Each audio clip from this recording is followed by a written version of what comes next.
নারীরা কি নিয়ে মত্ত, নিজেদের সৌন্দর্য প্রদর্শন, যুবকের সাথে রাত কাটানো, যৌবনকে উপভোগ করা, উম্মতে মুহাম্মদী, উম্মতে মুসলিমার নারী।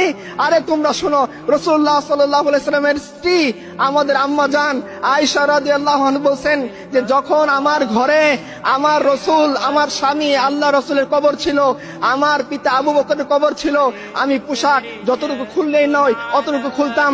যেদিন আমার ঘরে ওমর ফারুকের কবর দেয়া হয়েছে, এরপর থেকে এই ঘরেও আমি কোনো পর্দা লঙ্ঘন করিনি, কারণ এইখানে ওমর ফারুকের কবর আছে। আর আজকে উম্মতে মুসলিমার নারী সে চ্যাট গ্রুপে বলে সে কয়টা পুরুষকে খাইছে। আল্লাহ লানত তোমাদের উপরে। তোমরা জানো না রাসূলুল্লাহ সাল্লাল্লাহু আলাইহি ওয়াসাল্লাম কি বলছেন? তিনি বলছেন এমন একদল নারী আসবে যাদেরকে আমি দেখিনি, তারা পোশাক পরা সত্ত্বেও উলঙ্গ থাকবে, তারা জান্নাতে যাবে না, তো যাবে না, জান্নাতের ঘ্রাণও পাবে না।